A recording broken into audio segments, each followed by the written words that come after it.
Ini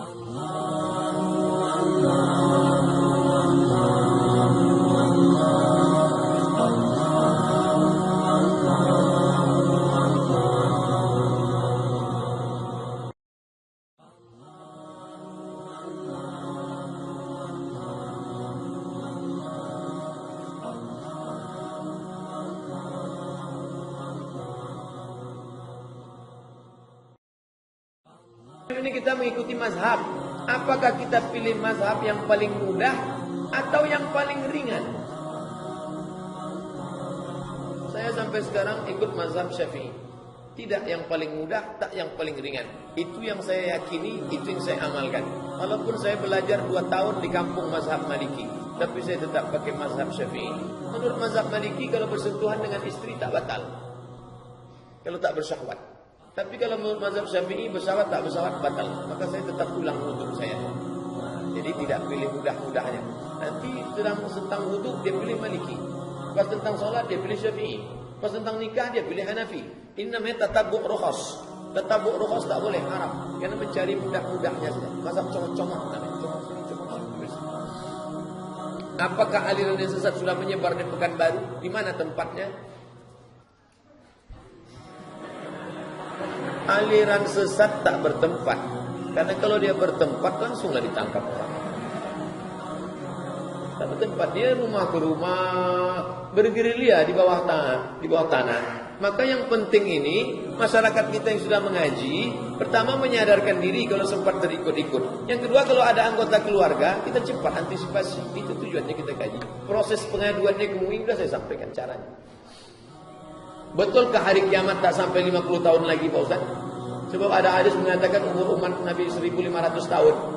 Bedakan antara hadis Nabi dengan ijtihad ulama terhadap hadis Nabi.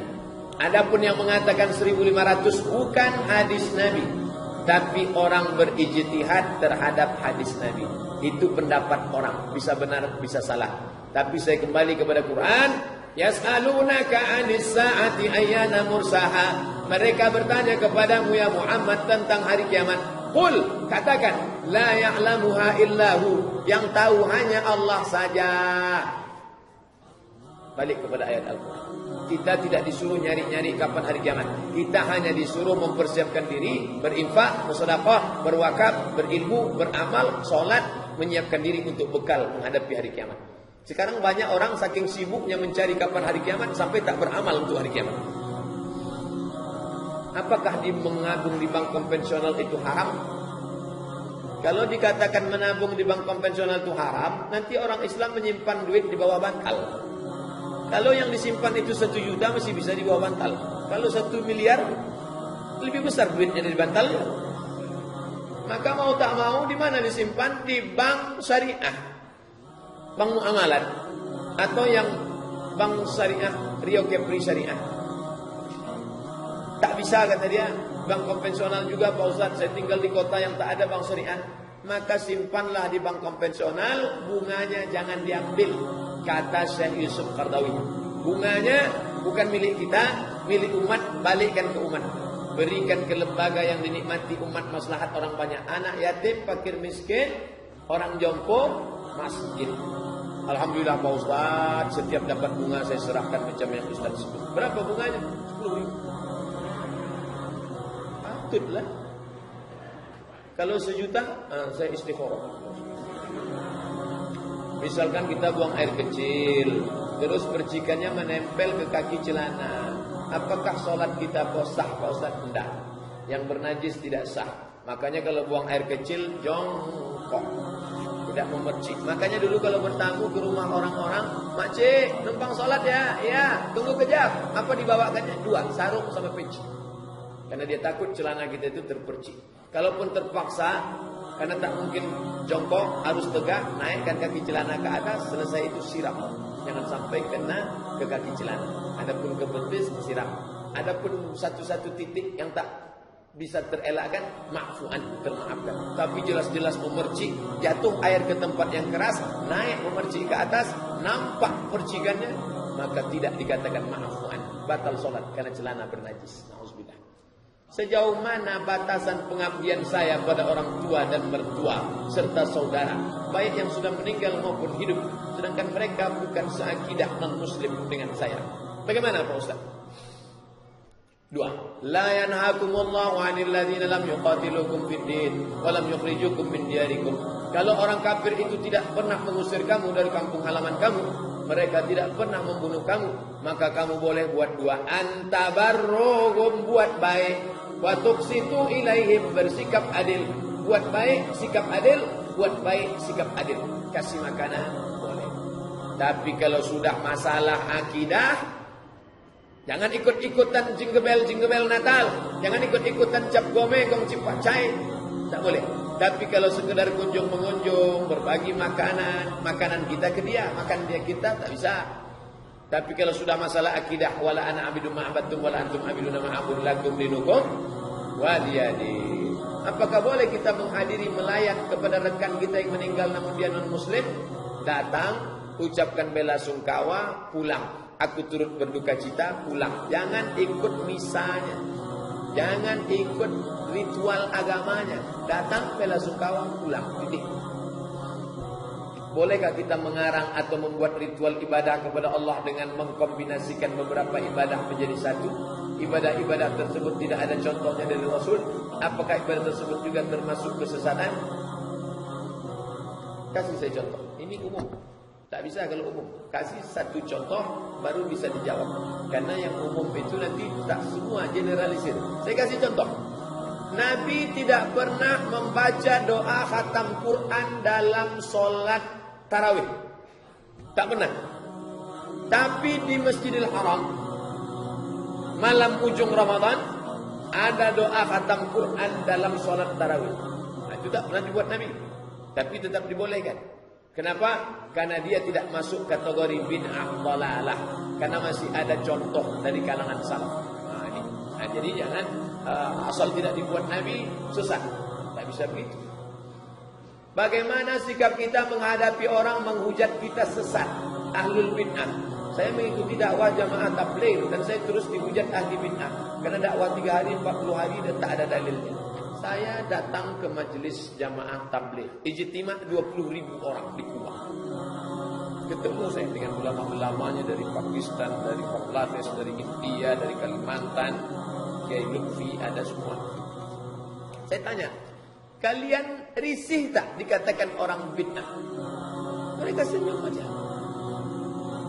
Pada waktu itu sudah emosi karena saya selalu dibid'ahkan. Saya tanya, kalian tak marah dengan orang yang mengatakan kalian bid'ah? Kita senyum aja. Kenapa tak marah? Musuh kita bukan mereka, Ustaz. Musuh kita PKI. Musuh kita adalah kafir. Musuh kita kristenisasi. Ternyata mereka memandang musuh itu yang besar sehingga yang kecil itu tak nampak sama sekali. Nah, jadi kalau sebetulnya murni orang mengikut jamaah tabligh, ini yang jamaah tabligh masih setengah-setengah. Kalau yang asli ikutnya yang sudah dalam, maka mereka tak menganggap itu kecil saja itu Pak Ustaz. Kalaulah jamaah tabligh itu diajarkan anarkis keras, mereka ramai di Pekanbaru ini, sudah hancur kelompok-kelompok kecil-kecil yang mengejek-ejek jamaah tabligh. Tapi jamaah tabligh tak pernah menganggap itu sesuatu yang besar. Itu kecil Ustaz. Yang besar itu adalah orang jahil. Yang besar itu adalah orang yang tinggalkan masjid. Yang besar itu adalah orang yang tak berdakwah. Itu yang mesti kita selamatkan. Apa ciri Rasulullah dalam berpakaian Pak Ustaz? Pakaiannya putih. Nabi bersorban. Nabi berjenggot. Nabi kalau berjalan seperti orang yang turun dari bukit, jalannya cepat. Nabi berjalan menunduk, matanya tidak jelalatan. Nabi bicaranya tepat. Ablaghul bulagha, jawami'ul kalim, pendek, singkat, padat dan mengena. Itulah Nabi SAW. Itu disebut dengan sunnah wasfiyah. Sunnah ada 3. Qauliyah, fi'liyah, takririyah, wasfiyah. Sifat-sifat Nabi SAW. Apakah memakai sorban dan gamis itu sunnah? Ya, Nabi pakai jubah. Nabi pakai sorban. Makanya ada hadis Nabi berwudu, tangannya dibasahkan, dia usap saja sorbannya, tak dia buka sorbannya. Ada versi kedua, dia masukkan tangannya ke balik sorbannya. Ini tentang masalah bersorban. Apa ada hadis bangun dari sujud mengepalkan tangan? Ada. Namanya hadis Al-Ajin. Al-ajin membuat adonan tepung gandum. Ini gandum campur dengan minyak sapi. Orang kita kalau buat adonan begini, karena lunak pakai santan. Orang Arab pakai minyak padat, maka begini. Bangkitnya Nabi dari sujud itu kal-ajin, seperti orang buat adonan tepung gandum. Begini bangkit. Tapi hadis ini kata Imam Nawawi dhaif, tak bisa diamalkan dalam masalah ibadah. Katanya hadis tentang ini ajin dhaif. Tapi kata Syekh Albani dalam sifat salat Nabi sahih. Itu makanya orang yang ikut pendapat Syekh Albani bangkitnya begini. Sedangkan yang ikut mazhab Syafi'i bangkitnya ala rahati, dengan tapak tangan. Jadi mana yang mau kami ikut Pak Ustaz? Saya begini pakai. Kata Syekh Ibn Utsaimin, mau begini boleh, mau begini boleh, atau bi ghairihima, atau selain keduanya. Mau begini, mau begini, mau begini. Atau dia pemain karate, atau tidak sama sekali. Maka itu bukan rukun, bukan syarat, bukan wajib, sunnah. Namanya al-i'timad ala rahatihi, bangkit dengan bertumpu kepada tapak tangan. Jangan katakan mesti begini, mesti begini. Kalau tidak begini tidak sah. Nanti lama-lama begini, lama-lama begini. Bertinju di masjid, ketawa orang luar masjid. Apa pakai cadar? Apa hukum pakai cadar dalam sholat? Menurut mazhab Syafi'i, waktu sholat wajah tak boleh ditutup. Sedangkan orang yang pakai cadar waktu sholat, dia pakai fatwa Syekh Abdul Aziz bin Baz, mufti Saudi Arabia. Kata dia waktu sholat pun tetap ditutup, tapi dengan kain yang menutup dari atas. Bukan kain yang diikat dari tengah, tapi kain dari atas. Ada tuh model khimar yang dari atas kainnya turun ke bawah. Beda dengan menyampul tangan dengan kaos tangan, dengan menutup tangan dengan kain yang ada. Jilbabnya panjang, tangannya tak disampul, tertutup dengan kain. Itu tidak menyebabkan bayar dah pada ihram. Tapi kalau dia sampul tangannya pakai kaos tangan, begitu juga ini. Jangan dipakai di tengah ini. Tapi kain panjang yang menutup dari atas, maka itu boleh, kata fatwa Syekh Abdul Aziz Ibn Baz. Kalau nampak nanti ada perempuan wajahnya tertutup dari atas, itu dia yang membolehkan. Tapi dalam mazhab Syafi'i wajah tetap nampak. Apa hukum belum selesai membayar hutang puasa sementara sudah masuk bulan Ramadan? Karena menyusui. Ini Ramadan. Ramadan yang tinggal kemarin mesti diganti sebelum Ramadan ini datang. Allah. Kalau belum mengganti sampai Ramadan ini, maka yang tinggal kemarin kena denda membayar 1 hari qadha plus fidyah. Fidyah kasih makan fakir miskin 3 kali makan. Makan pagi, makan siang, makan malam. Apakah dengan berlipatnya 2 tahun, 3 tahun, 4 tahun fidyahnya menjadi 3 tahun? Tidak. Fidyahnya tetap 1 kali. 3 kali tetap fidyahnya 1 kali. 4 tahun akan datang mau diganti, tetap fidyahnya 1 kali. 1 puasa, 1 qadha. 1 qadha, 1 fidyah. Boleh tidak kita mengkonsumsi obat dari plasenta rusa? Rusa itu binatang yang halal. Tapi kalau dia mati tak disembelih, maka dia najis. Organ tubuhnya, khususnya buah pinggangnya, kalau dia sudah disembelih menjadi halal. Tapi kalau organnya itu masuk kategori najis, maka dia najis. Kita tidak suruh berobat dengan najis. Andai dia najis, haram. Andai dia haram, berarti tak boleh. Tapi pilihannya 2. Pilih mana nih sekarang? Mati atau pakai najis? Maka boleh pakai najis karena darurat. Andai dia najis, tetap boleh pilih pakai najis karena darurat. Karena kita tak boleh pilih mati.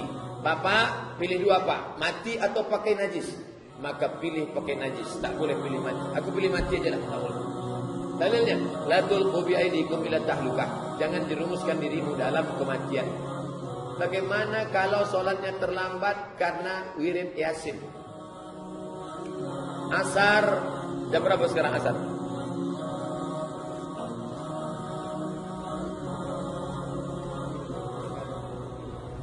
Terlambat wirid karena apa? Karena terlambat sholat karena wirid. Sholat itu wajib. wirid itu sunat. Tapi dalam mazhab Hanafi boleh menunda solat ketika panas terik. Panas terlampau terik, maka dia tunda solat. Boleh menunda solat karena panas terik. Makanya kalau bapak ibu pergi solat ke masjid India di Kuala Lumpur, begitu selesai azan, loh kok nggak solat? 1 jam selesai azan baru solat. Kenapa? Mereka pakai hadis abridu, tunda sampai teduh matahari. Ustaz, ada teman saya mengatakan tidak boleh mendengar ceramah dari ahli bid'ah. Dia mencontohkan Ustaz Arifin Ilham.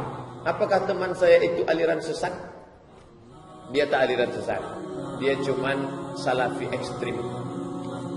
Salafi yang ekstrim-ekstrim suruh tengok bagaimana Ustaz Basalamah datang duduk satu majelis dengan Ustaz Arifin Ilham. Itu Basalamah itu bintang 7 juga dari salafi. Bisa dia duduk sama Arifin Ilham. Datang dia ke majelis Arifin Ilham. Tengok videonya banyak. Bagaimana memberitahu orang atau menasihatinya tentang persepsinya, apa yang kita lakukan itu dia katakan bid'ah.